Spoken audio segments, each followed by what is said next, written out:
ગુજરાતી સાહિત્ય ફોરમની આજની રવિવારની સભામાં આજે અમારો 257મો એપિસોડ છે. એમાં વિદુષી વક્તા સેજલ દંડ અને આભાર વ્યક્ત કરનાર નીતા હર્ડીકર સહિત આપ સૌનું હું હાર્દિક સ્વાગત કરું છું. ગુજરાતી સાહિત્ય ફોરમ વિશે જો હું આપને ટૂંકમાં કહું ને તો એ એક નોન રિલિજિયસ અને નોન પોલિટિકલ સંસ્થા છે. દુનિયાભરમાં 60 મિલિયન લોકો ગુજરાતી બોલનારા વસે છે. એટલે કે એમ સમજો ને કે દુનિયાના ખૂણે ખૂણે ગુજરાતી પહોંચેલો છે. અને ગુજરાતી શું બધાને જ્યાં જાય ગુજરાતી ત્યાં પોતાના રહેણીકરણી, પોતાની ખાણીપીણી, રીત રિવાજ અને તહેવારો એ બધું જ સાથે લઈને જતો હોય છે. આવો ગુજરાતી જ્યાં જાય ત્યાં પોતાની ભાષા પણ લઈને જ જાય ને, એટલે એ પોતાની ભાષા પણ લઈને જાય છે. અને તમે નહીં માનો, આપણા ગુજરાતી સાહિત્ય ફોરમમાં અમેરિકામાં વસતા ગુજરાતીઓએ પણ એટલું સરસ ગુજરાતીમાં વક્તવ્ય આપ્યું છે. એટલે મને ખરેખર ગર્વ થાય છે કે ભારતમાં તો છે જ, પણ ભારતની બહારના લોકો પણ પોતાની ભાષાને ખૂબ સરસ રીતે જાળવી શક્યા છે. અને આ જે ગુજરાતી સાહિત્ય ફોરમ છે એને 5 વર્ષ પૂરા થયા. આ 5 વર્ષમાં જુદા જુદા વિષયો, એટલે કે એક સાહિત્યને જ લગતું નહીં, પણ કોઈ પણ વિષય હોય પણ શરત એટલી કે બોલવાનું ગુજરાતી. હવે કોઈ પણ વિષય હોય એટલે તમે જો ગુજરાતીમાં એને બોલો તો તમે અમારી યુટ્યુબ પર જજો અને સબસ્ક્રાઈબ કરશો ને તો અમારા આગળના બધા જ એપિસોડ તમને સાંભળવા મળશે. અને તેમાં તમે જોઈ શકશો કે કોઈ પણ વિષય હોય એ વિષયને ગુજરાતી ભાષા સરસ રીતે ન્યાય આપી શકાય છે. એટલી સમૃદ્ધ ગુજરાતી ભાષા છે, પણ થોડા વખતથી થોડી હાંસિયામાં ગઈ છે અંગ્રેજી માધ્યમના આક્રમણથી. અને એ હાંસિયામાં ગયેલી ભાષા છે એને બરાબર પ્રકાશમાન થવા માટેનો એક નમ્ર પ્રયાસ ગુજરાતી સાહિત્ય ફોરમ કરી રહ્યું છે. એટલે આજે સેજલબેન દંડ એમના તરફથી ખૂબ સરસ એક નવો જ વિષય છે. અને મને તો ખૂબ જ આતુરતા છે કે એમના વિષય દ્વારા આજે પણ મને કેટલું નવું જાણવા મળશે. તમે બધાને અનુભવ છે જ કે આપણે દરેક વખતે નવા વિષયથી કંઈક નવું જાણીએ છીએ. અને ગુજરાતી સાહિત્ય ફોરમ વતી અમારી પણ બધાની એવી ઈચ્છા હોય છે કે તમે તમારો 1 કલાક જો અમને આપો છો તો એ 1 કલાકનું વળતર જ્ઞાન રૂપે અમારે તમને આપવું જોઈએ ને. અને એટલા માટે જ આ જુદા જુદા વિષયો સહિત ગુજરાતી ફોરમ આજે આપની સામે પ્રસ્તુત કરે છે. સેજલબેન દંડ.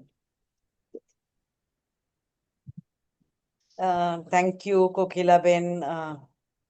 આપ બધાને થોડાક એપિસોડ્સમાં સાંભળ્યા છે અને હેટ્સ ઓફ, સલામ આપને કે આટલું સરસ એક ફોરમ રચ્યું છે જેમાં ઘણા બધા લોકોને એંગેજ કરો છો. મારી ટૂંકી ઓળખાણ આપવાનું કોકિલાબેને કીધું તું કે કોણ કરશે, મેં કીધું હું પોતે જ કરીશ. હું એક સામાજિક કાર્યકર છું અને ગુજરાતમાં રહીને ગુજરાતના આદિવાસી વિસ્તારોમાં છેલ્લા 35 વર્ષથી કાર્યરત છું. Tata institute of social sciences મુંબઈથી પોસ્ટ ગ્રેજ્યુએશન કરીને ફિલ્ડમાં રહી અને મારા એક સાથી આનંદીના નીતા હર્ડીકરને તમે લોકોએ માર્ચ 8ના વખતે સાંભળ્યા હતા. એટલે આટલું ઇનફ છે. આ રાઇટ ટુ ફૂડ, જેની આજે અન્નનો અધિકાર, જેની વાત આજે હું કરવા આવી છું, એના અભિયાનોમાં સુપ્રીમ કોર્ટ કમિશનર્સના એડવાઇઝરની ઓફિસમાં ઘણા વર્ષો કાર્યરત રહી અને અન્ન સુરક્ષા અધિકાર અભિયાન કેમ્પેઇન ને રાઇટ ટુ ફૂડ કેમ્પેઇનમાં કાર્યરત રહી. એના અતિરિક્ત આજકાલ હું મહિલા કિસાન અધિકાર મંચ, એક રાષ્ટ્રીય મંચ છે જે મહિલા ખેડૂતો સાથે સંગઠિત ને એમના મુદ્દાઓ ની પહેરવી કરે છે તેની સાથે સંકળાયેલી છું. મારું જન્મ અને કર્મસ્થળ આનંદી મહિલા સંસ્થા છે, એક મહિલા નારીવાદી ને માનવ અધિકારોમાં કામ કરતી ગુજરાતમાં છેલ્લા 30 વર્ષથી અમે હમણાં જ અમારું 30મું વર્ષ ઉજવ્યું ગયા મહિને. એમાં જ જોડાયેલી રહી છું. 30-35 વર્ષમાં કોલેજોમાં યુનિવર્સિટીઝમાં ભણાવવાનું પણ કામ ક્યારેક ક્યારેક કર્યું છે. બટ પોતાની જાતને એક સામાજિક કાર્યકરને કમ્યુનિટી ઓર્ગેનાઇઝર તરીકે જ સૌથી સરળ રીતે પોતાની જાતને ઓળખું છું અને એ રીતે જ કામ કરું છું. So I think that's a very long introduction. નહીં, ખૂબ સરસ, Longer than ખૂબ you સરસ. wanted. સરસ સરસ. So હું જમ્પ કરીશ ને at some point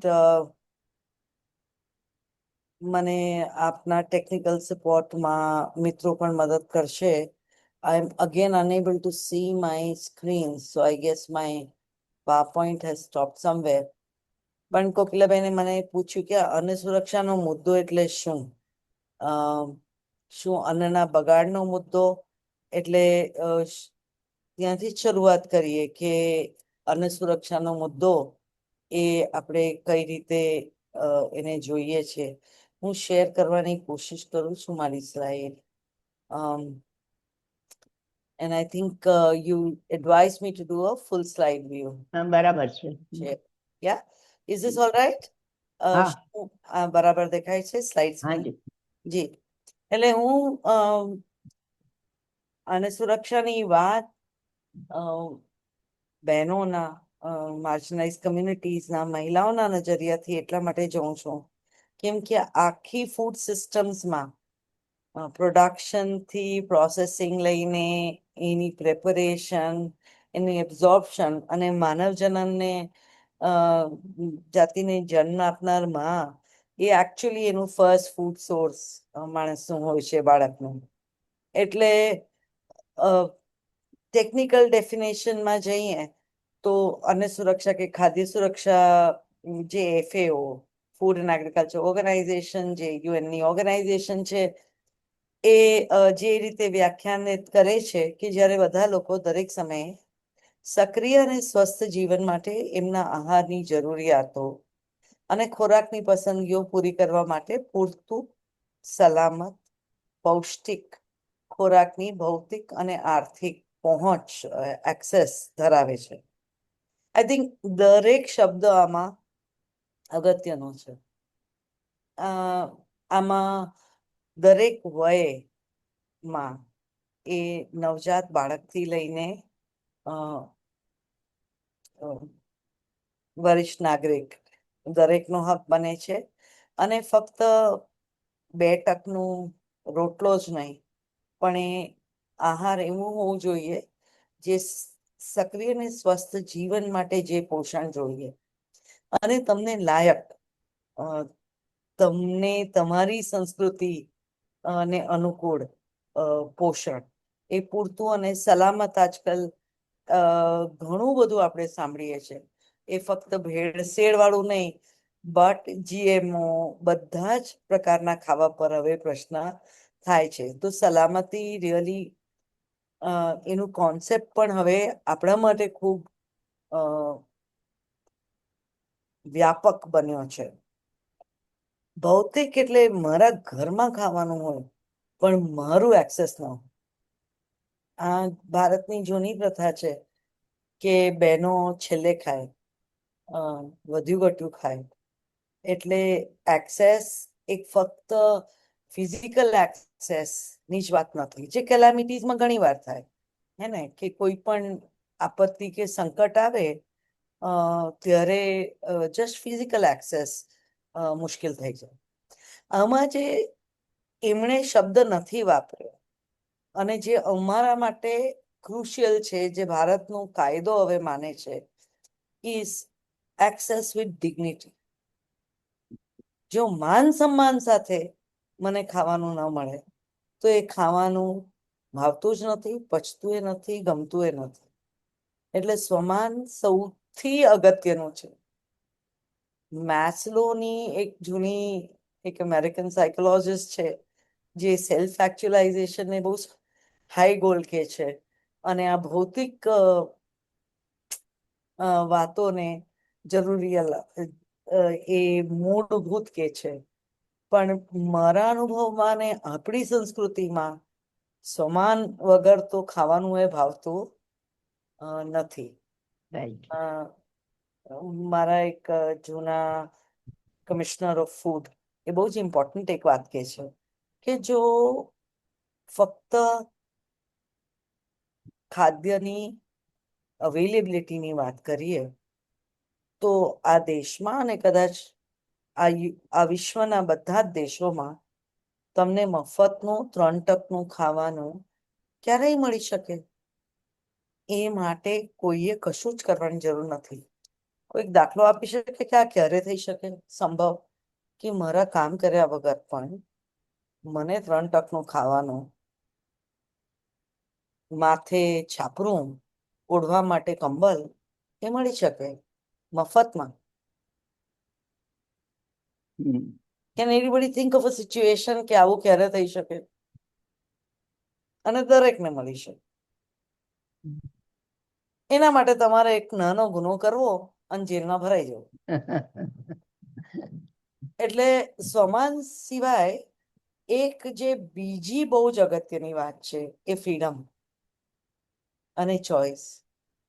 આ એટલી જ અગત્યની વાતો છે કે જ્યાં સ્વતંત્રતા નથી, જ્યાં હિંસા મુક્ત વાતાવરણ નથી, ત્યાં ખાદ્ય સુરક્ષા નથી. એટલે અમે લોકો IDS institute of development studies સાથે એક કોન્સેપ્ચ્યુઅલ મોડેલ ડેવલપ કરતા હતા કે આપણે જેન્ડર જસ્ટ ફૂડ સિક્યોરિટી કઈ રીતે વ્યાખ્યાન્વિત કરશું અને એમાં શું બીજા પાસાઓ આવશે. એટલે અમે એમાં બે ચીજો વધારાની મૂકી. એ એક છે કે લિંગ આધારિત હિંસાથી મુક્ત વિશ્વ. ભેદભાવ અને હિંસા, ઘણા ઘણા પ્રકારની હિંસાનો અનુભવ થાય છે જ્યાં મહિલાઓ અને પુરુષો માટે ઉપલબ્ધ ભૂમિકાઓ, જવાબદારીઓ, તકો અને પસંદગી.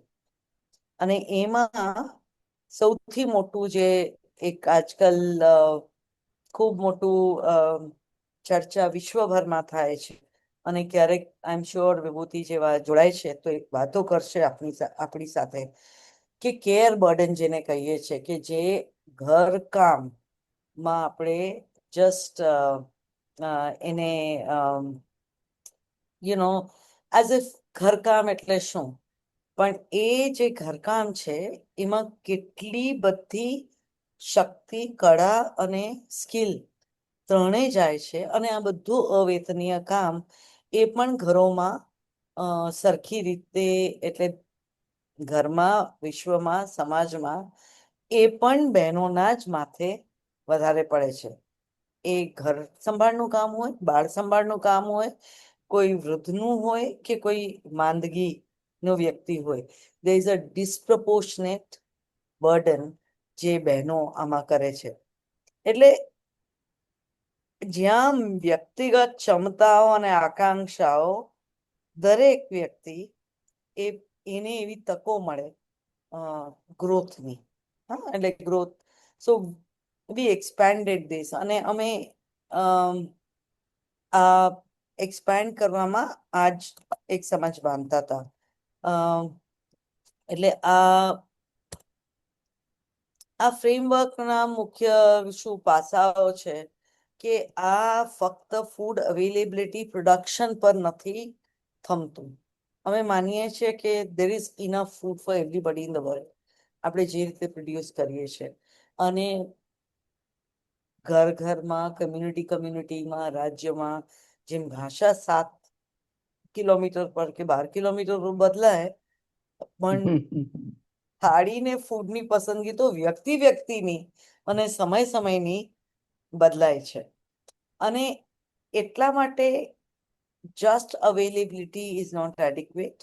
આપણે સામાજિક જે સંબંધો છે અને જે રીતે આપણું સમાજની રચના કરી છે કે આના સામાજિક સોશિયલ રિલેશન્સ ફ્રેમવર્ક જેને અમે કહીએ, એમાં શું કુટુંબમાં, રાજ્યમાં અને બજારોમાં, ત્રણેય મોટી સંસ્થાઓમાં ક્યાં ક્યાં ભેદભાવ થાય છે. અને એના માટે જે આપણે વાત કરતા હતા કે સમાન સાથે ખાવાનું મળવું અને એની સાથે જ ભેદભાવ મુક્ત વાતાવરણ રહેવું, આ અમે માનીએ છીએ કે ફૂડ સિક્યોરિટીના સેન્ટ્રલમાં આ ફ્રેમવર્કની વાતો છે. અને બે જસ્ટ ચીજો બીજી જે ઇમ્પોર્ટન્ટ બની જાય છે તે દરેક જીવન ચક્રમાં એક નવજાત બાળકને, 6 મહિનાના બાળકને, વર્ષના બાળકને, એ આપણી જીવનની જરૂરિયાત પણ, ફિઝિયોલોજીકલ જરૂરિયાત પણ જુદી બને છે. એટલે we need appropriate food for every reason. અને મને એમ I able to move my slide? Is my slide moving? હા હા. ઓકે. અને ખાસ કરીને હમણાં તો ગુજરાતમાં રહીને અમે નીતાને હું ઘણીવાર હસીએ કે ડ્રાઉટ, communal riots, earthquake, cyclones, typhoon, tsunami બધું જ જોઈ લીધું છે. એક વોલ્કેનો ફાટે પાવાગઢનો, વડોદરા પાસેનો, તો અમારું ડિઝાસ્ટર રિલીફનું અમારી સીવીમાં કમ્પ્લીટ થઈ જાય. એટલે દરેક ડિઝાસ્ટર ને આપત્તિ એ પોતાની મેળે, એમાં વ્યક્તિઓ હતાશ થાય છે ત્યારે નાગરિક તરીકે તમે હકધારક છો. તમે રેઝિલિયન્ટ બનો કે you are just not coping, પણ તમે રેઝિલિયન્ટ અને ફરી પાટે આવતા જે વાર લાગે છે. અને હવે ક્લાઇમેટ ક્રાઇસિસમાં ફૂડને લઈને ખૂબ જ મોટા ડિઝાસ્ટર્સ પ્રોડ્યુસર્સ, અને ખાસ કરીને ખેતી વર્ગમાં, જેમાં ભારતના 65% લોકો હજી આ ક્ષેત્રમાં એન્ગેજ છે, એ આ ડિઝાસ્ટર્સનો ખૂબ ગહેરો અસર સીધો એમની ફૂડ સિક્યોરિટી પર પડે છે. અને આ તો વિશ્વભરમાં સસ્ટેનેબલ ડેવલપમેન્ટ ગોલ્સ તમે સાંભળ્યા હતા હશે, જેમાં 197 કન્ટ્રીઝે યુનાઇટેડ નેશન્સના સાઇન ઓફ કર્યું છે કે આ વિશ્વને કઈ તરફ લઈ જવું છે. અને એનું second goal is freedom from hunger. Okay, 17 goal છે, એમાં freedom from poverty is goal number 1 and the most important goal is freedom from hunger. કેમ કે આ બંને ગોલ કેમ આટલા પ્રાથમિકતા પર બધા member states have signed that this is one of the most important goal, અને 2030 સુધી આ પતાવવાનું હતું. We are nowhere near it.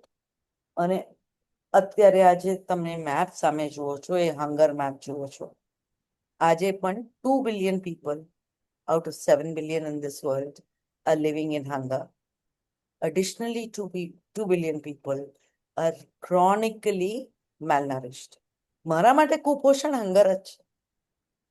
કેમ કે જ્યારે તમારામાં તો ઘણા બધા વિદ્વાનો છે અને ડોક્ટર્સ પણ હશે કદાચ, એન્ડ યુ નો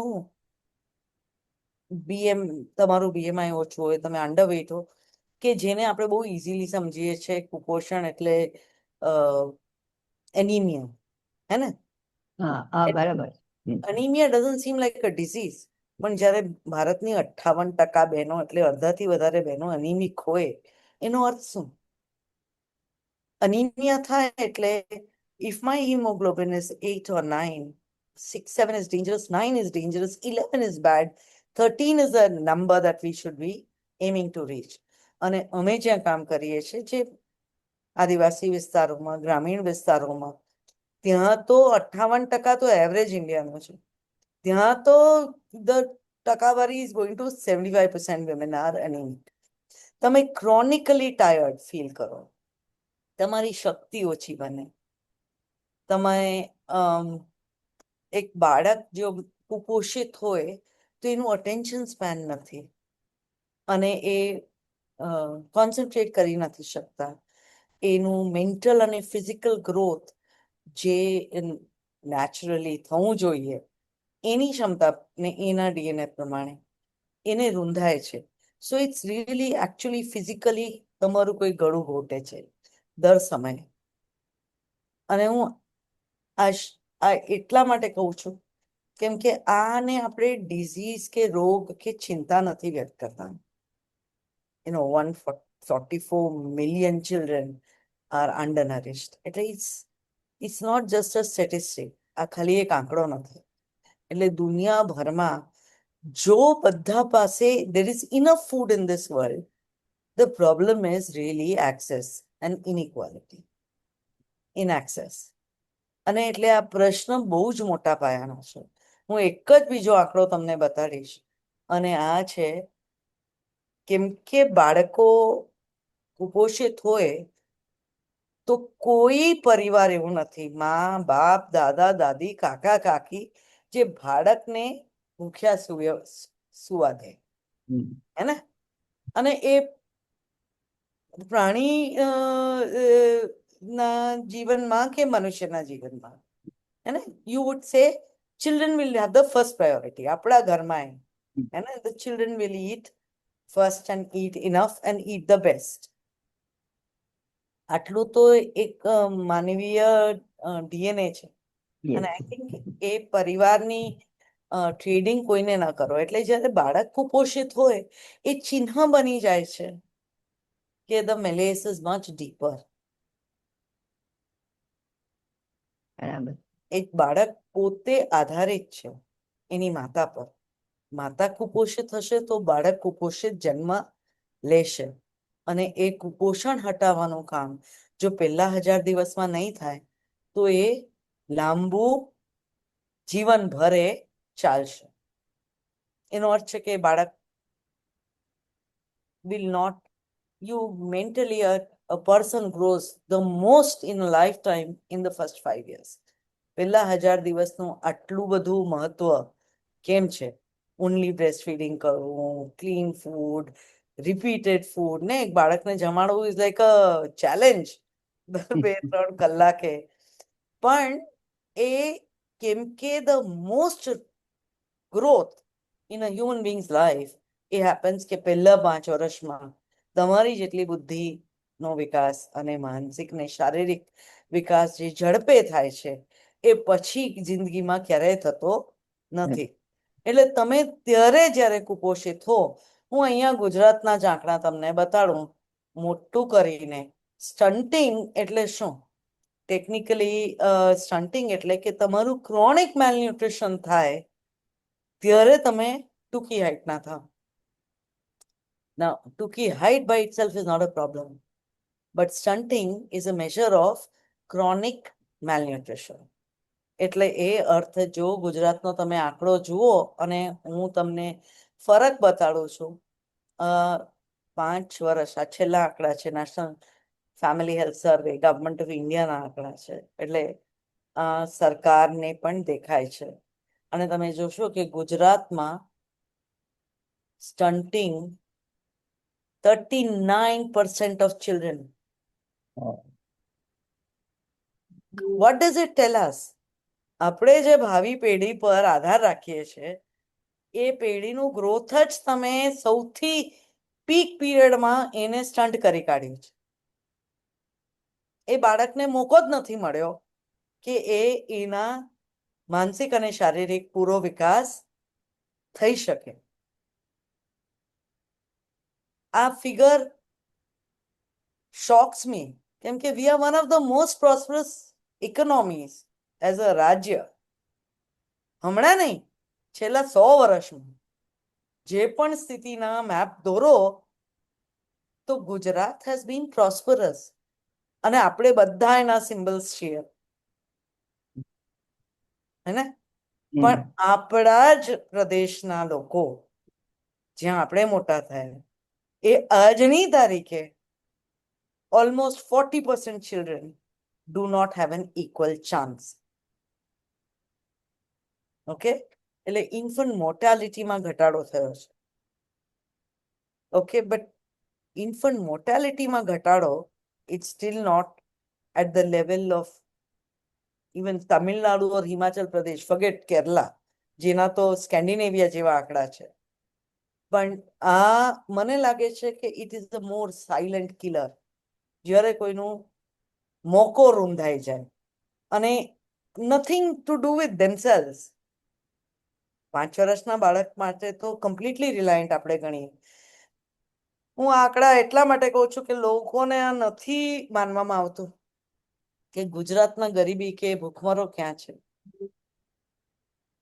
એટલે હું આ આંકડા બતાડું છું ટુ ટેલ અસ કે આ કેટલો ગંભીર પ્રશ્ન છે. Wasting is another form of measuring બાળકનું potential for growth.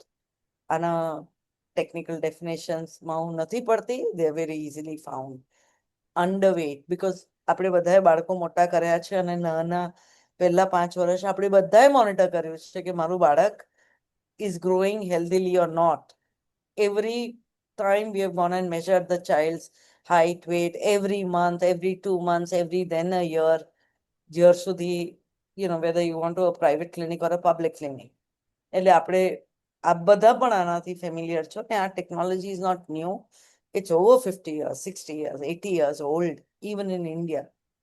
Before, ICDS 75 વર્ષ એને થઈ ગયા.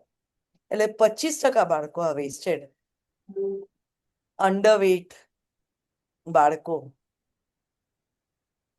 39.5, nearly 40%. એટલે દરેક, અને overweight is now becoming a problem.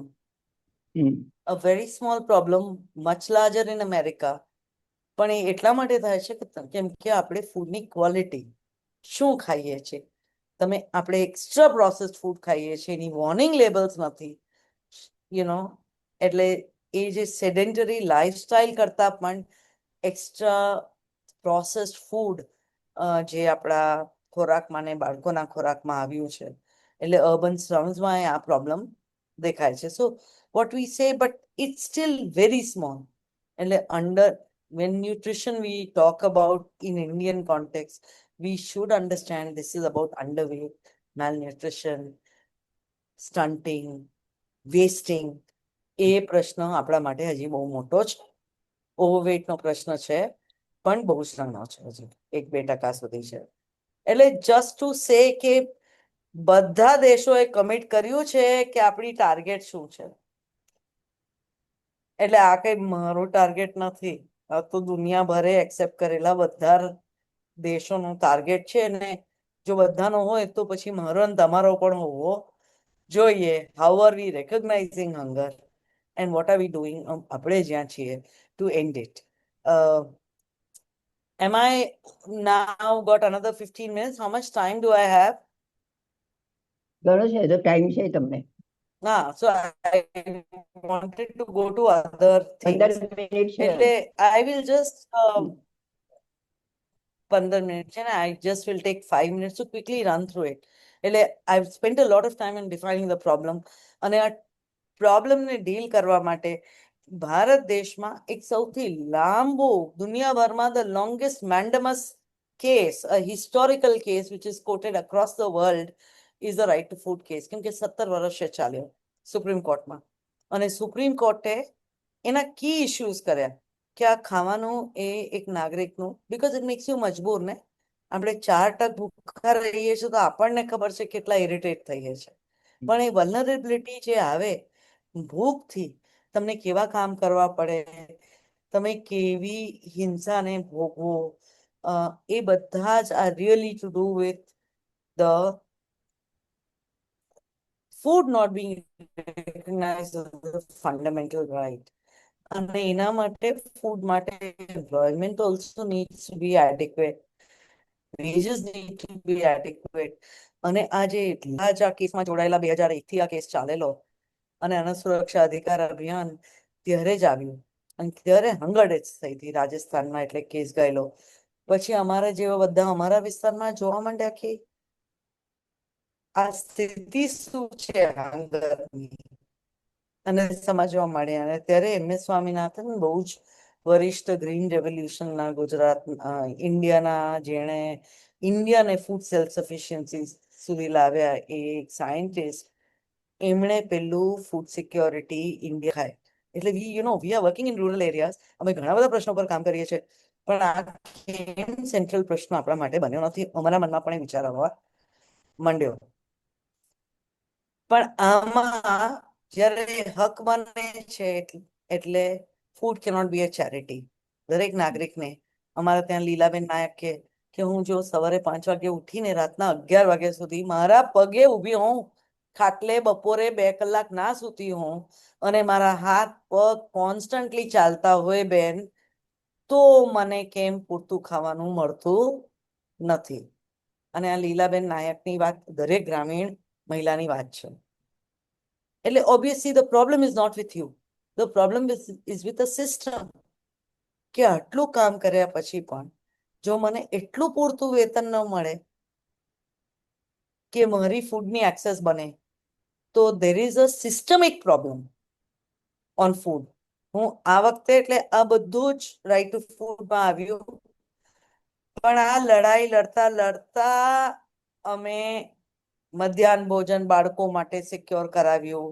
એ લડાઈમાં એટલે દરેક પબ્લિક સ્કૂલમાં ભારતમાં મધ્યાહન ભોજન છે, આંગણવાડી કેન્દ્રો છે જેને કહીએ છીએ ઇન્ફન્ટ ફીડિંગ પ્રોગ્રામ્સ, એટલે 6 વર્ષ સુધીના બાળકો માટે pre primary school nutrition, pregnant women માટે ફૂડ ન્યુટ્રિશન, અને કંઈક કેમ કે 90% લોકો ભારતમાં અને અનઓર્ગેનાઇઝ સેક્ટરમાં કામ કરે છે, એટલે મેટર્નિટી લીવનો તો સવાલ જ નથી આવતો, કે મેટર્નિટી પે નો સવાલ નથી આવતો.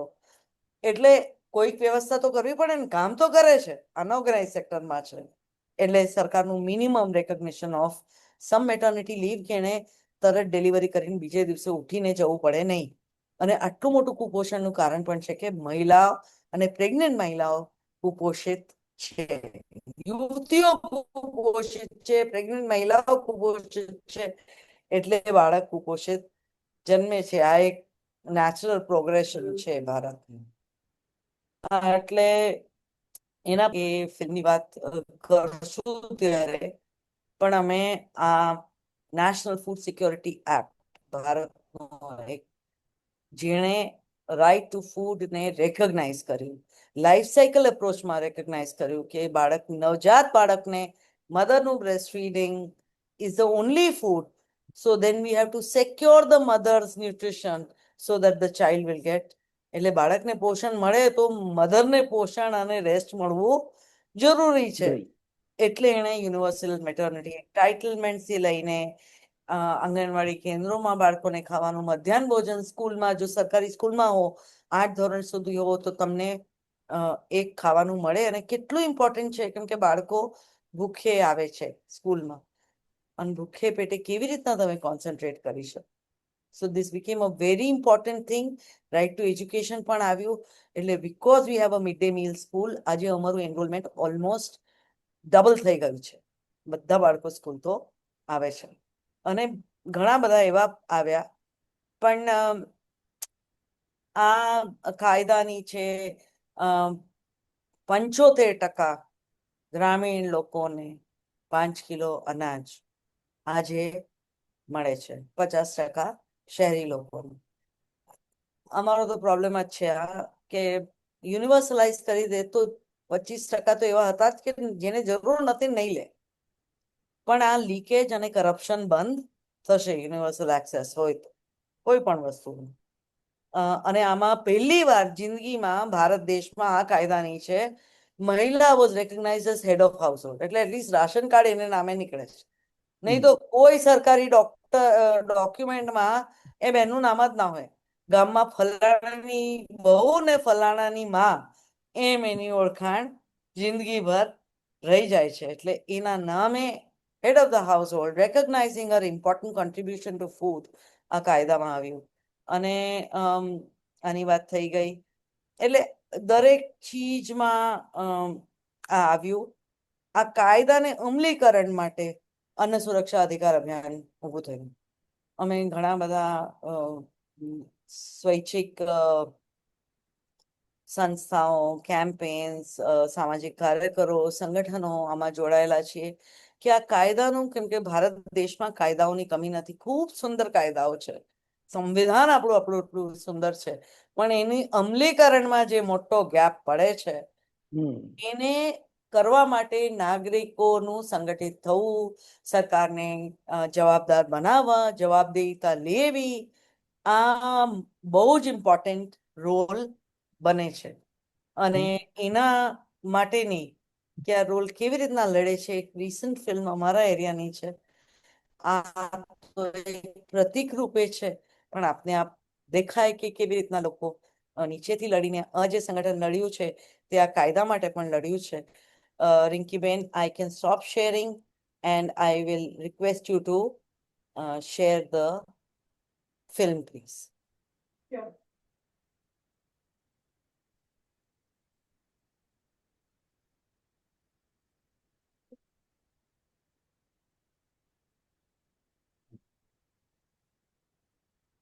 Please start at 4 minutes 42 seconds.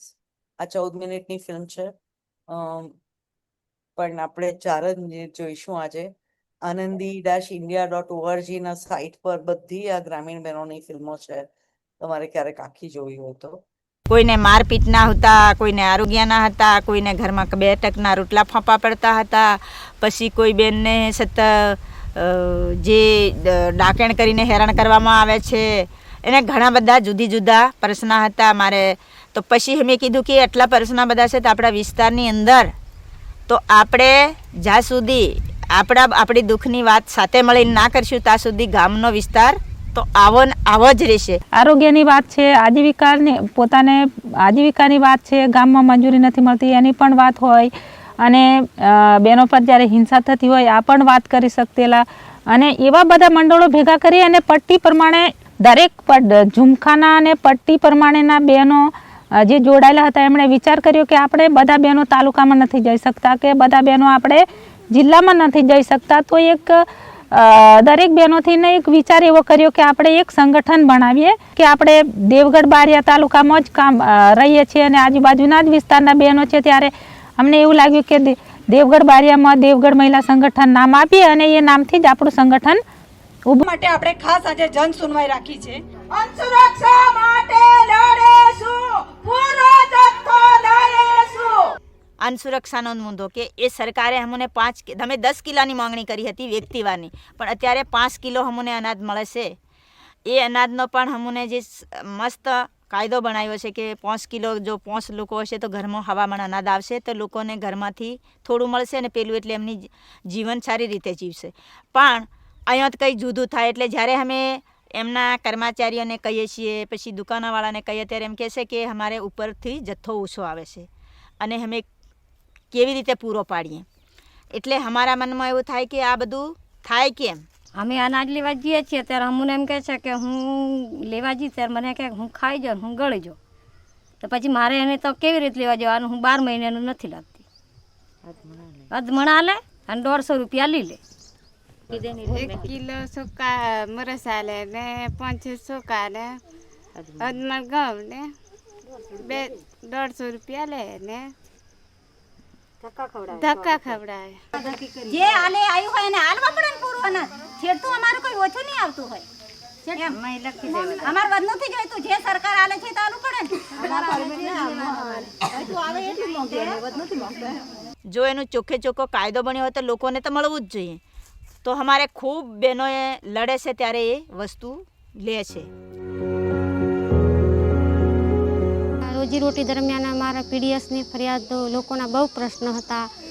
પછી એમાં મંજૂર સંગઠન મિટિંગ કરી અને એમાં રજૂઆત કરી કે આ પ્રશ્નોનો રજૂઆત કરશું તો જ ઉકેલ આવશે, નહીં તો નહીં આવે. તો બધા લોકો તે દિવસે મંજૂર સંગઠનની મિટિંગમાં આવ્યા અને એમને કહ્યું કે તમારે જ જાતે બોલવું પડશે.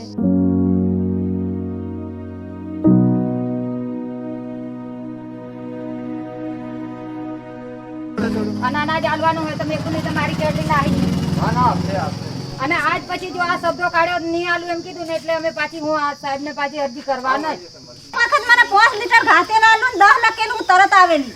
ઓય તર કે તો ભૂલથી લખાઈ જાય. ભૂલથી કેવી રીતે લખાઈ જાય? કેટલું અનાજ ખોટું ને કો જો કે તો બતાવા તૈયાર.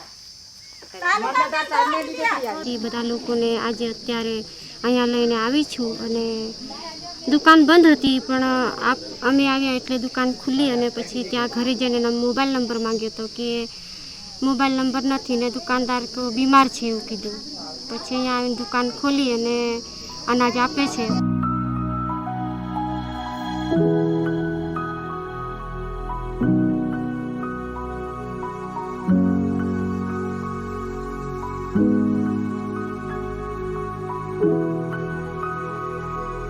કોઈ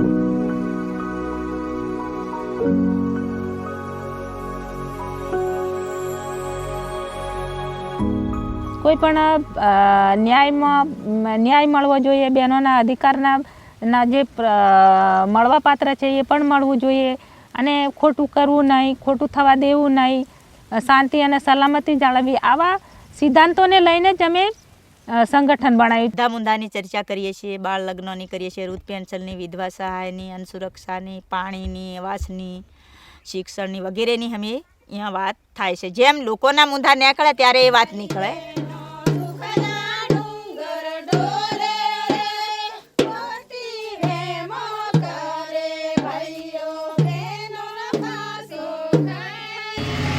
તું કે ડાકણ છે કે અમારા છોકરા મરી ગયા, કે તું ડાકણ છે કે તું કેમ અહીં રહેવા આવી, કે તું અમારા છોકરાને ખાઈ ગઈ ને આવું બધું કર્યું ને તું કેમ અહીં વસી, તું કેમ વસી અહીં, એવું બધું કરીને બધું ગાળો દેતા હતા. હવે એમને તો ફાયદો તમારો જમીન જાગર અમારો લેવાનું કદાચ એમનો વિચાર હોય કે અમારે ઘર બાર બનાવેલું છે તો એમ કદાચ એમને અમારે મળશે એવું કદાચ એમના પેલીમાં હોય, તો એટલા માટે કદાચ હેરાન કરતા હોય. ડાકણ કહેવામાં આવે ત્યારે અમે કીધું કે જો ડાકણ જે આજે કોઈને બીમારી લાગી છે ત્યારે તમે કોઈ પણ દવાખાનાની સારવાર લેતા નથી, સીધા તમે બળવા ભુવા પાસે જાઓ છો. બળવા ભુવા શું કહેશે કે તમારા ઘરમાં કોઈ વિધવા બેન છે, તો કે છે, હા આ વિધવા બેન આવી રીતે છે ને એક કરેલું દુઃખ છે, એટલે તમે સીધા એને લાવીને ગાયનું ગવડાવો છો, બોકડો કાપી ખાવ છો, કૂકડા કાપી ખાવ છો, અને પછી નિર્દોષ બેનને ડાકણ કાઢીને તમે એને હિંસા કરો છો કે એનું ઘર છોડાવવા માટે, અને પછી એને મારી નાખવામાં આવે, ઝટકાવવામાં આવે. તો કેમ? વાવકુંડલી ગામમાં એક એવો કેસ હતો કે બહેનોને બંદૂક લેવા માટે એક જણના નામ પર જમીન કરી દીધેલી, અને પછી ખેડતા હતા એમાં 3 ભાઈઓ. તો હવે બીજા એક જણના જેના નામ પર હતી એમના છોકરાઓ બીજા ઘરની જેટલી બહેનો હતી એ બહેનોને બધીઓને ડાકણો કાઢી લાવ્યા, અને એ કંઈક અહીં MP બાજુ ગયા હતા, અને એ બહેનોને ડાકણો કરી અને ઘરમાં ઘણા બધા ઝઘડા કર્યા. પછી એ બહેનો સંગઠનમાં આવ્યા અને અમને આવી રીતે ડાકણો કહે છે ને અમારે શું કરવું જોઈએ. પછી એ બહેનો એક બાજુ ડાકણ બાબતની ફરિયાદ કરી, એક બાજુ એમને જમીન પરથી હટાવી દેવાની પણ ફરિયાદ આપી. ત્યારે અમે પોલીસ સ્ટેશનમાં પણ ગયા અને એમનો કેસ મામલતદાર કચેરીમાં મૂક્યો, પ્રાંત કચેરી ગોધરામાં પણ કેસ ચાલ્યો, હાલોલમાં પણ કેસ ચાલ્યો. અત્યારે એમનો 6 વર્ષે એમનો ન્યાય મળ્યો છે. ત્યારે પત્રિકા બનાવવાનો વિચાર કર્યો અને સંગઠને નાટક પણ બનાવી અને આપણે ગામે ગામ બતાવીએ. દેવગઢ મહિલા સંગઠનના આદિવાસી કલાકારો રજૂ કરે છે નાટક કોઈ બેન ડાકણ નથી, કોઈ બેન ડાકણ નથી. સાગર કે મારી બેનો દુખના ડુંગર ડોલે રે, સુખના સાગર કે મારી બેન. અમે દરેક ગામમાંથી જે હાલમાં સંગઠનમાં જે આગેવાનો તૈયાર થયા છે એવી રીતે તૈયાર થયા છે કે જે બહેનો પર જે બહેનો એકલ છે અને જે બહેનો વિધવા છે અને ઘરમાં પણ પોતે હિંસા વેઠી છે અને હિંસાનો સામનો કરીએ છે એવા જ બહેનો આગેવાન તરીકે જોડાયા હતા. અને એ જ બહેનો સાહસ કરી અને આ સંગઠનને આગળ ચલાવવા માટે પોતે જે સાહસ કર્યું છે, ઘરમાંથી પોતાની મિલકતમાંથી અને ગામમાંથી સામનો કરી અને ગામની બહાર નીકળ્યા છે એવા જ આગેવાનો તૈયાર થઈ અને આ સંગઠનમાં જોડાયા. એટલે ઘણી બધી અમે દેવગઢ મહિલા સંગઠન જોડાયા પછી અમારી માંગો થોડી ખુલતી ગઈ અને વિકાસ પણ થતો ગયો, અને એમાં પાછી થોડું બધું સરખું થઈ ગયું એવું નથી કહેતા, પણ એમ વિકાસ થતો જ જોઈએ એમ. ગામની અંદર કે ઘણી બધી બહેનોએ આ મહિલાઓ પોતાના હકો મેળવ્યા છે.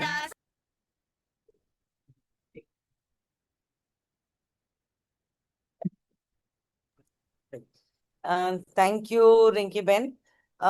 અમે હમણાં જ સ્ટડી પણ કર્યો છે, એટલે આ જે રીતે અકાઉન્ટેબિલિટી મેજર કરવી જોઈએ, જે હકનું મળવું જોઈએ, આટલા મોટા પ્રમાણમાં આપણે ત્યાં જો કુપોષણ, હંગર છે, એના ઘણા બધા લાંબા કારણો છે, એમાં નહીં જાઉં હું. પણ એક છેલ્લે કે આ પ્રશ્ન ફક્ત કન્ઝ્યુમર્સનો જ નથી, સરકારના ચોપડે પણ 75% ગ્રામીણ લોકો ભૂખમરામાં રહે છે અને આના દરેક બાળક અન્નનો હક ધરાવે છે, લોકો ધરાવે છે, પરિવારો, પ્રેગ્નેન્ટ વિમેન ધરાવે છે સપોર્ટનું, પણ આના બજેટ્સ કન્સિસ્ટન્ટલી 10 વર્ષમાં ઓછા થતા ગયા છે. એટલે એનો અર્થ એ છે કે આ કહીએ છીએ આપણે કાયદામાં, પણ એની પાછળ જેટલું વજન નાખવું જોઈએ અને આને ગંભીર ગણવું જોઈએ એ પ્રાયોરિટીમાં નથી. એટલે ડેવલપમેન્ટની વ્યાખ્યામાં જો ભારતનું સૌથી છેવાડાનું પરિવાર, ગાંધી કહેતા હતા કે જો સૌથી છેવાડાનો માણસ સમાજ સાથે ન જીવી શકે તો આપણી વિકાસની પરિભાષામાં જ પ્રોબ્લેમ છે. જો આપણા બાળકો 40% સ્ટન્ટેડ ગ્રોથને પૂરો મોકો ન મળી શકે તો મારા માટે આપણી વિકાસની પરિભાષા જ આપણે બદલવી પડે. આ પ્રાયોરિટી કરવી પડે કે how will we allow each and every Indian to live with dignity, to eat with dignity, to earn and grow with dignity. આ પ્રશ્નો ઇમ્પોર્ટન્ટ છે. આજે આટલું જ છે, પણ હું છેલ્લા 3-4 સાઇડ્સ અમે હમણાં જ એક મોટું સર્વે કર્યું. ફરી 10 વર્ષથી લડતા હતા કાયદા માટે. 2001 થી 2013માં કાયદો આવ્યો અને 2025માં જાન્યુઆરીમાં એક સર્વે કર્યો અને એ ડેટા એ જ બતાડે છે જે ઘણું બધું સરકારી આંકડા સાથે મેચ કરે છે અને દેખાય છે કે food insecurity is as high as 6 to 8 months. લોકોની થાળીમાં ફક્ત 2 ધાન છે, કાં સિરિયલ છે, કેમ કે હવે ઘઉં ને ચોખા મોસ્ટ લોકોને મળી રહે છે, પણ બીજું બધું પોષણ નથી. દાળ, તેલ, વાઇટામિન્સ એ નથી હજી. એટલે તમારું કુપોષણના પ્રમાણમાં કાંઈ ઘટાડો થતો નથી, તમારા બાળકોના કુપોષણમાં થતો નથી, વેજીસ ઇન્ક્રીઝ નથી.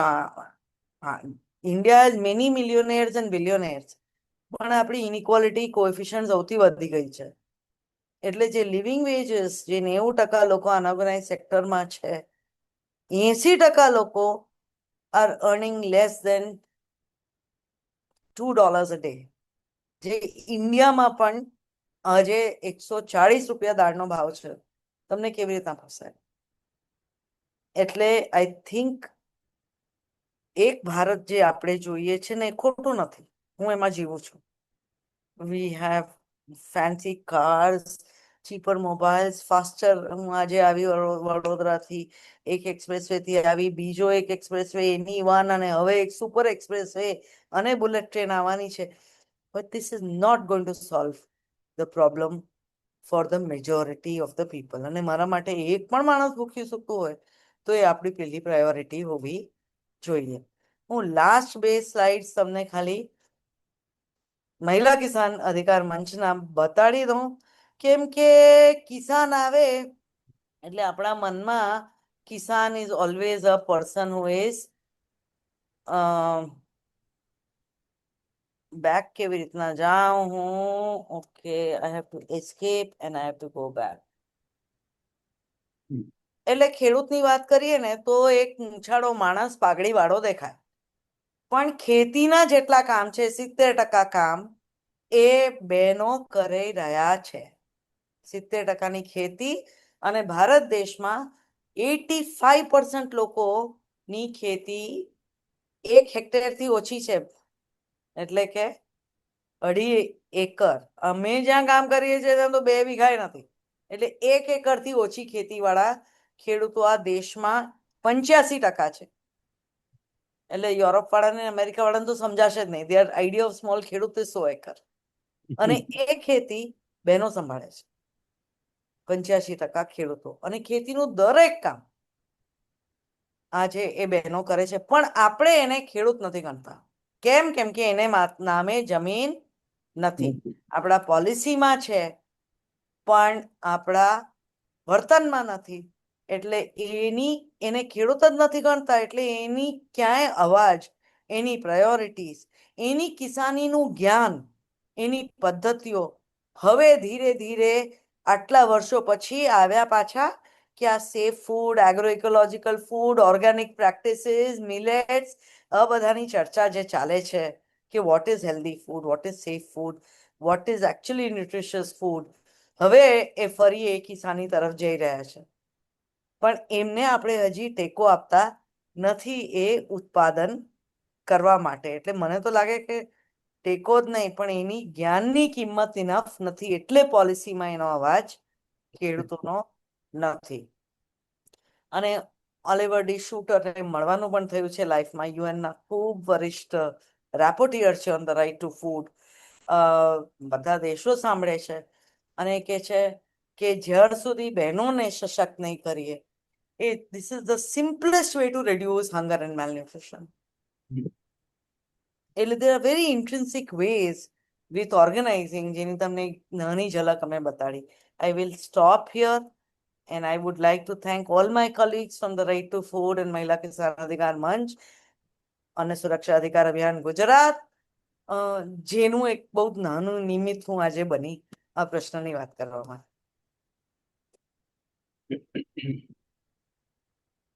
ખૂબ સરસ સેજલબેન. અમારા બિલકુલ જાણીતો નહોતો એવા વિષય માટે તમે અમને આજે જાણીતો કર્યો વિષય. અને અમારામાં પણ આટલું બધું સ્ત્રીઓ માટે, ખેડૂત તરીકે સ્ત્રીને ગણતા નથી, એ વધારે ટચી થયું. કામ એ કરે અને નામ એનું ના આવે, એ પ્રશ્ન છે અત્યારે. હવે કૌશલભાઈ ચોકસીનો પ્રશ્ન છે, આપણે એમને કહીએ, વિનંતી કરીએ. નમસ્તે સાહેબ. તો તમે જબરજસ્ત અદભુત કામ કરી રહ્યા છો, જે આખું જે જેન્ડર અને ફૂડ સિક્યોરિટીને કનેક્ટ કરીને.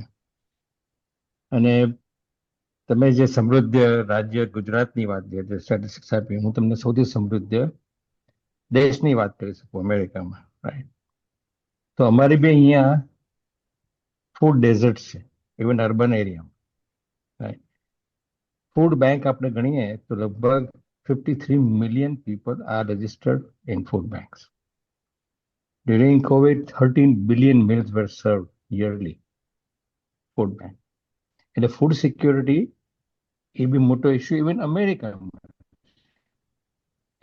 And food security leads to also the food sovereignty.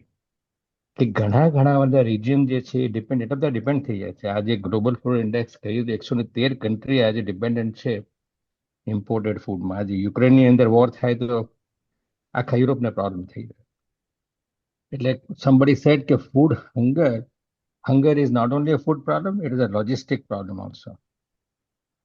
તો જ્યારે એટલે હું સંકળાયેલો છું આની અંદર, અને મારો ઉદ્દેશ એ છે કે I want to do hyper local food production. એટલે મોટા ભાગનું બને ત્યાં લોકલી જ બનવું જોઈએ.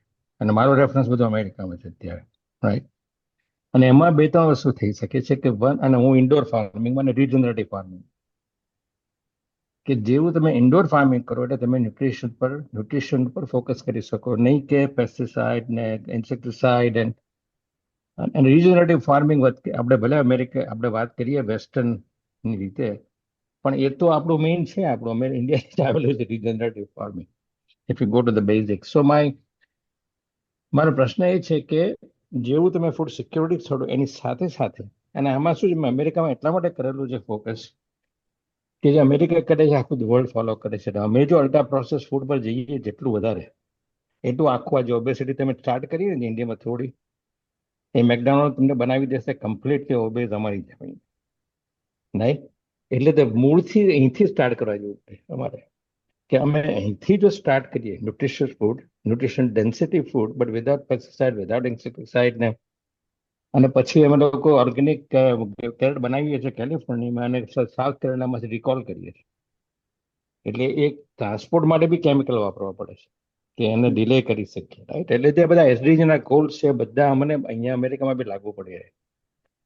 તો ક્વેશ્ચન ઇઝ કે આના પછી જે તમે સાથે, કારણ કે કમ્યુનિટી લેવલે હેલ્થ, એન્વાયરમેન્ટ બધું જ ફૂડથી સ્ટાર્ટ થાય, રાઈટ?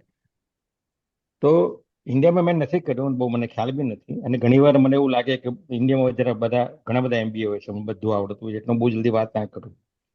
પણ કારણ કે ઇન્ડિયાના આખા રૂલ્સ જુદા છે. તમે જે આખું કર્યું કે તમારા ઇટ્સ સો ડિફિકલ્ટ છે. બધા કાસ્ટ સિસ્ટમ, વિલેજીસ, બહુ બહુ જુદા જ ઇક્વેશન છે બધા. એટલે તમે બહુ જબરજસ્ત કામ કરી રહ્યા છો તમે. તો આમાં તમે હાઇપર લોકલનું જે કહો છો તે એ બારમાં તમે વિચારી રહ્યા છો કે કેવી રીતે હાઇપર લોકલ કરવું કે બધું, જેથી આ ટ્રાન્સપોર્ટ ના કરવું પડે. અને ડેઝર્ટની અંદર પણ તમે પોતાનું ત્યાં ફૂડ તમે જાતે કરી શકો, કારણ કે હવે ટેકનોલોજી છે, હવે બધી આ પોસિબિલિટીઝ છે. ઇન્ડિયામાં બી ઘણી કંપનીઓ જે કરી રહી છે containerise farming and things like that. તો એના માટે પૂછું. આમાં એની અંદર સૌથી વધારે એવું છે કે તમે જેવું ઇન્ડોર ફાર્મિંગ રિજનરેટિવમાં જાઓ તો you can use more women, એટલે મહિલાઓનો વધારે આવી શકે ટ્રેડિશનલ ફાર્મિંગ કરવા કરતા. Shall we take all questions, Kokilaben, and I can respond together because we might not have time. આપણી પાસે સમય ઓછો છે, એટલે આપ કહો તો બધા પ્રશ્ન લઈ લઈએ ને પછી હું એમના જે પ્રશ્ન છે આપણે લઈ લઈએ પહેલા. બીજા કોઈકને કંઈક હોય તો. હજુ સુધી કોઈ આવ્યા નથી હજુ, એટલે એ લોકોના મંતવ્યો આવ્યા છે, ઓપિનિયન્સ આવ્યા છે. કૌશલભાઈ, આઈ થિંક તમે બહુ જ એક મારી તો રોન આઉટ જ કરી, કેમ કે મને લાગે કે ફૂડ કેટલું પર્સનલ છે અને એકદમ લોકલ હોવું જોઈએ. ઈલાબેન ભટ્ટ સેવાના ફાઉન્ડર પણ કહેતા હતા કે 100 કિલોમીટરના માર્કેટમાં ગાંધીનું મોડલ હતું, સ્વરાજનું મોડલ શું હતું કે આપણે દરેક સેલ્ફ સફિશિયન્ટ થઈએ, કેમ કે દરેક ક્લાઇમેટિક ઝોનમાં જુદું ખાવાનું, જુદું પહેરવેશ એ જરૂરી છે. એટલે હમણાં તો ફ્રોમ ગ્લોબલ પોલિસી કે America is trying to send there GMO food to India in the tariff war to એકદમ લોકલ કે એ બેનને ફરી જે ફોરગોટન મિલેટ્સ છે ને જે પૌષ્ટિક ખાવાનું હતું જે અમારે ત્યાંથી ગયું છે. ફોરેસ્ટમાં કેટલું બધું કંદમૂળ હતું અમારે ત્યાં, 30% ખાવાનું ત્યાંથી આવતું હતું ને એ બધા હવે મોનોક્રોપિંગ થઈ ગયા છે. એટલે આઈ કમ્પ્લીટલી એગ્રી વિથ યુ કે the only way is to go very, very local and to really go ધરતી માતાને સાચવી. અમારે ત્યાં તો બહેનો કે બેના માં જેવી ધરતી છે, એને આપણે કઈ રીતે સુવાડીને પોચી રાખીએ, માને કેટલો ત્રાસ આપીએ છે એવું કંઈ કરાવીએ. એટલે જોજો, એટલે એટલું સુંદર બોલે ને બહેનો કે મારા આંખમાં કે આવું જ્ઞાન કેમ આપણી પોલિસીમાં નથી આવતું. જો ઘેર ઘેર ગામે ગામે આ જ્ઞાન છે, અને કદાચ આપણે અર્બન લોકો ખાવાનાથી દૂર થઈ ગયા છે. એટલે આપે જે કહો છો કે urban movements we become more human. જો આપણે ઇવન આપણા 2 પોટમાં એક મરચા જોઈએ તો ખુશી થાય છે કે મેં પોતે કંઈ ઉગવ્યું, એટલે આપણા one whole generation of people in urban areas don't know how food is grown, can't see, can't touch it. એટલે આપણે ખરેખર both these ideas that urban we need to create. અને યુરોપમાં બહુ ઇન્ટરેસ્ટિંગ એક્સપેરિમેન્ટ ચાલે છે. urban common plots, urban gardening, wall gardens, for all of us to be aware as citizens. So I completely agree, but I think આ policy લેવલે આ જ્યારે trade wars ને જીડીપી ગણાય ને ત્યારે આપણે આ નથી ગણતા. એટલે કારણ કે money આ cannot be બધી the અમારી marker ચાર of જે our progress. એટલે હું કહું છું કે વિકાસની પરિભાષા નહીં બદલીએ ત્યાર સુધી આપણે અમેરિકામાં બી જે બિગ કેમિકલ કંપની છે એ જે મોનોકલ્ચરથી કર્યું exactly કમ્પ્લીટલી Cargill, સબસિડાઇઝ છે. Monsanto's rule the Yeah. world. Bill and Melinda, Bill Gates નો એટલો પૈસો છે આજકાલ, હવે જેનેટિક મોનિટરિંગ કરે છે રાઈસ સીડ્સ. એટલે Right. we have huge problem, but I think Yeah. ના, એટલે આઈ થિંક ઇન્ડિયા તો ફિક્સ કરી શકે એમ છે એમ. એટલે અલ્ટા પ્રોસેસમાં ના જાય. આ તમે જે કરો છો હાઇપર લોકલ Yes. લેવલે, રાઈટ? કારણ કે અમે લોકો Yeah. હજી બી અમેરિકામાં 40% ટમેટોઝ ઇમ્પોર્ટ કરીએ છીએ. નહીં. એટલે વી સબસિડાઇઝ બિગ ભાઈ અમને ના મોકલશો, તમારું ડેલી એટલું કરજો, અમે ઓકે છીએ અહીંયા. ને એટલે તો અહીંયા ધરમૂળથી ફેર કરવા ટ્રાય કરું છું આ બધા તમારું પ્રોજેક્ટ. પામોલીન તેલ નહીં ખાવું, અમે ઉગાડી લઈશું અમે.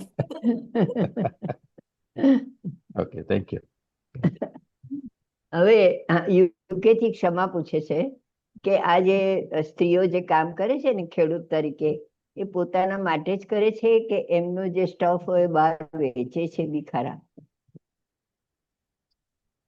આ છે ને એકચ્યુઅલી જ્યારે તમારી પાસે 1 એકરથી ઓછું હોય તો 70% ઓફ ધીસ ઇઝ ફોર સબસિસ્ટન્સ.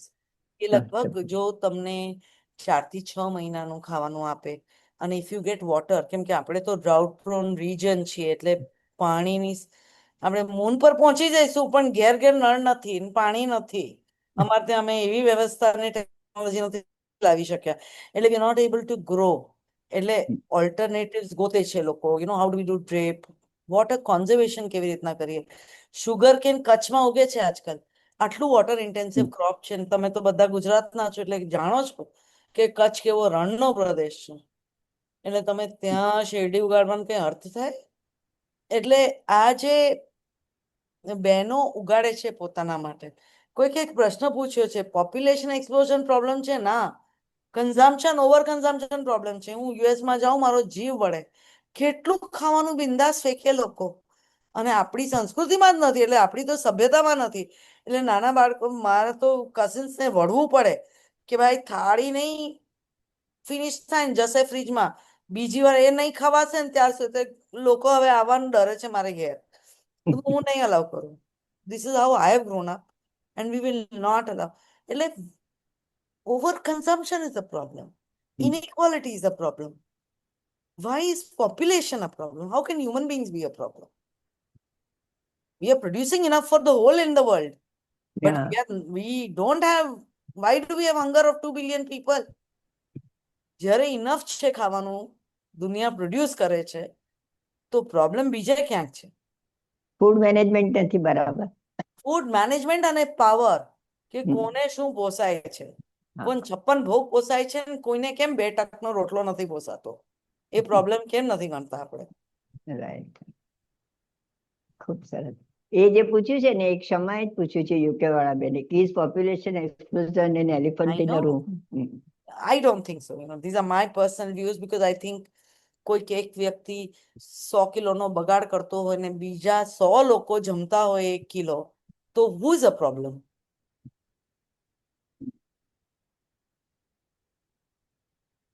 અને મુકેશ રામચંદાની છે, એવું કહે છે કે યુનાઇટેડ સ્ટેટમાં approximately 30 to 40% of the food supply is vested annually, which equates to roughly 133 billion pounds of food.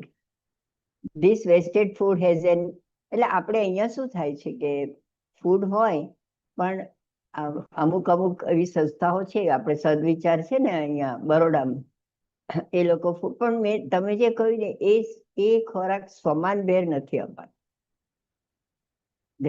એ સાચી વાત છે. તમારે અનમ્યુટ કરવું પડશે, મ્યુટ થઈ ગયા. એટલે કોકિલાબેન, મારા માટે તો સમાન ભેરે ઘણા લોકો ચેરિટી પણ કરે છે. આઈ એમ નોટ સેઇંગ કે નો, બટ સમાન ભારનો અર્થ તો એવો છે ને કે દરેક આપણા ઘરે ખાવાનું હોય ને તો આપણને શરમ આવે કહેવાનું કે મારે ઘેર ખાવાનું નથી, નેબર પાસેથી લઈ આવીને ખવડાવી દઈએ. એવું તો લોકો કરે જ ને, because you think it's primarily your responsibility. પણ જેમ લીલાબેન કે હું 13 કલાક કામ કરું ને પછી ન પરવડે, તો બેન મારો પ્રોબ્લેમ કે કોઈકે કરેલો પ્રોબ્લેમ? કોઈ સાચું પ્રોબ્લેમ છે. પણ તો ઓળખવી પડશે આપણે કે કઈ બાજુ સત્તા નમે છે અને હું કોને પ્રોબ્લેમ કરું છું અને સોલ્યુશન ક્યાં છે. આપણે કેવું થાય છે, પ્રોબ્લેમ બધા કહે છે પણ વિધાઉટ સોલ્યુશન. એટલે આઈ થિંક સોલ્યુશન્સ પણ ઘણા સ્પષ્ટ છે. આ ટીક કચ્છમાં અર્થક્વેક થયેલો ને ત્યારે ચાઇના એમ નૂડલ્સ મોકલેલા, એટલે અપ્રોપ્રિએટ ફૂડ નું અર્થ જ છે ને કંઈક. ભાઈ કોણ શું તો બધું વેસ્ટ ગયું. એટલે જેટલું હાઈપર લોકલ, જેટલું ડિસેન્ટ્રલાઇઝ, જેટલું લોકોના હાથમાં, આપણે પાવર ઉપરથી સોલ્યુશન્સ ના કાઢો ભાઈ. લોકોને આવડે છે જીવતા, અને જેટલી આપણે સત્તાનું વિકેન્દ્રીકરણ કરીએ એટલું આપણું સોલ્યુશન વધારે રેલેવન્ટ, સસ્ટેનેબલ. અને climate, now the climate change is a huge problem. કેમ કે આપણે ખાલી એક્સપ્લોઇટેશન કરીએ છીએ રિસોર્સિસને, આપણે ફક્ત જીડીપી ગણીએ છીએ. આપણે કોઈ કોસ્ટ બેનિફિટ રેશિયોમાં પાણી મફતમાં છે, ઓલી બાટલીની કોસ્ટ 10 રૂપિયા. એટલે what is this? How can પાણી બી મફત? પાણીના પૈસા થઈ ગયા એવું થયું છે. એટલે પાણીના નહીં, એટલે કોઈકને પૈસા બજારમાં બનાવવા છે એટલે બનાવવા છે પૈસા. એટલે પાણી. એટલે એ બજારના પૈસા, એટલે જે ખેડૂતને એક સપોર્ટિવ ઇરિગેશન જોઈએ, ડ્રીપ ઇરિગેશન જોઈએ, કે 8 મહિના શાક ઉગાડી શકે એના ઘર જેટલું, એટલું એને ન મળે. હમ. પણ અમારા ડેમના પૈસા બધા પાણી જશે પોલ્યુટેડ ઇન્ડસ્ટ્રીને આપવામાં. એટલે તમે મારું છે ને નસ અડો છો એટલે. ઓકે, બહુ સરસ. આ તો એવું છે કે આ પ્રશ્ન એવો છે કે ગમે એટલી ચર્ચા કરીએ ને એટલી થઈ શકે, અને પછી છેલ્લે બી સોલ્યુશન શું આવશે એ તો પ્રશ્ન જ ઉભો થાય પાછો. રિપ્લાય તો થતો જ નથી. એટલે જ્યાં સુધી આપણે મટીરિયલાઇઝ કરી શકીએ તો ફાઇન. વિચારો તમારા, તમે ખૂબ સરસ કામ કરી રહ્યા છો, અને તમારું કામ છે એ બોલે બી છે. આજે બહેનો બધા બોલ્યા આજે, એટલે અચ્છા સાવ ગામડાની બહેનો છે પણ આટલી બોલવાની હિંમત કરવી છે એ જ ઘણી વાત છે અત્યારે. એ જ ઘણી મોટી વાત છે. ઓકે સેજલબેન, ખૂબ સરસ, ખૂબ સરસ. આજની જે મંચ પરથી આપણે આટલું બધું સરસ સેજલબેનને સાંભળ્યું. સેજલબેન, હજુ તમને એટલી ભગવાને તાકાત આપી છે, હજુ તમે બીજા 25-30 વર્ષ તો કામ કરવાના જ છો. I am sure for it. You are the inspiration, Kokilaben. અને આવું જ કામ કરતા રહો. ફોરમ તરફથી પણ છે. હવે આટલું સરસ એમણે આપણને જ્ઞાન આપ્યું, આટલી જાણીતા કર્યા આપણને, કે આપણે માટે જે કોર્નરમાં કશું જ જાણતા નતા, અંધારું હતું, ત્યાં પ્રકાશ ફેલાવ્યો. એટલા માટે આપણે જો આભાર વ્યક્ત ના કરીએ તો કૃતજ્ઞ ગણાય ને. તો નીતાબેન હાર્ડીકરને વિનંતી કરીશ કે તેઓ આભાર વ્યક્ત કરે. નીતાબેન. સૌથી પહેલો આભાર હું રિવર્સમાં જવાની છું કોકિલાબેન, કારણ કે સેજલ દોસ્ત છે અને તમે વડીલ છો, એટલે પહેલા તમારો ગુજરાત સાહિત્ય ફોરમનો આજે આ 256મો આપનો આ જે એપિસોડ છે, અને આટલી મોટી સંખ્યામાં આ વિષય જેના પર આમ સમાજમાં વાત કરવા માટેની જગ્યા મળી જાય, તો અમારા જેવા લોકો, ખાસ કરીને સેજલબેન જેવા લોકો, જેમને બંને જગ્યાએ ગામના સ્તરે પણ કામ કરવું છે અને પોલીસના સ્તરે પણ કામ કરવું છે, એક જુદી તાકાત મળે છે. એટલે સૌથી પહેલા ગુજરાત સાહિત્ય ફોરમનો આભાર આ વિષય પર સેજલબેનને ઇન્વાઇટ કરવા માટે. અને સેજલબેન, આપનો ખૂબ ખૂબ આભાર, કારણ કે જેમ તમારી તાકાત વધે છે, આપણા સૌની તાકાત વધે છે. કેટલાક પ્રશ્નો આપણને ડિસ્ટર્બ કરે છે, પણ એ પ્રશ્નોથી આપણે બીજા લોકો સાથે વાત કરવા માટે તૈયાર થઈએ છીએ. આજના વિષયને ખાલી કોઈ વ્યક્તિની ભૂખ સાથે નહીં, પણ સ્વમાન સાથેના મુદ્દા તરીકે અને નીતિ વિષયક મુદ્દા તરીકે કેવી રીતે જોવું જરૂરી છે, એ અહીંયા આજની પ્રસ્તુતિમાં બહુ સરસ રીતે વણી લીધું. અને એ અન્ન જ્યારે થાળીમાં આવે છે, પહેલા એના ઉત્પાદનના સ્તર પર અને ઉત્પાદન સાથે અસમાનતા કેવી રીતે જોડાય છે, એ સ્તર પરની ચર્ચા લઈ જવા માટે ખૂબ ખૂબ આભાર. અને I am really missing the 2 veterans of this forum. સાંભળ્યા છે એમને દરેક કે કોઈ જી બિલકુલ, સુરેન્દ્રભાઈ અને જગદીશભાઈ. તો આ રેકોર્ડિંગ સાંભળીને જો એમને પોતાના કોઈ કોમેન્ટ્સ શેર કરવા હોય તો એવી કોઈ સ્પેસ ક્રિએટ કરી શકો તો બહુ સારું રહેશે. Sejal, one of them is 90 years old. એટલે 96 years old. 96 years. એટલે એમના ચિંતન તો સાંભળવા જ જોઈએ. ખાસ કરીને આ ફોરમના ઘણા બધા લોકોના ચિંતન સાંભળવાનું ખૂબ જ ગમે. તો સેજલબેન, કોકિલાબેન અને આજના બધા જ સાથી મિત્રો જે આ ફોરમમાં જોડાયા, એ સૌનો ખૂબ ખૂબ આભાર. ખૂબ સરસ. નીતાબેન, તમે છે ને થોડીક હું કેવી રીતે કરીશ, મને કેમ ફાવશે, તો આટલું સરસ તો તમે આટલો સરસ આભાર વ્યક્ત કર્યો, એટલે તો તમને તમારા પર જ વિશ્વાસ નહીં, એવું કેવું થાય? ખૂબ સરસ, તેમનો પણ આભાર. આપણે હવે આજની જે આપણી સફર છે સાહિત્ય ફોરમની, એને અલ્પ વિરામ આપી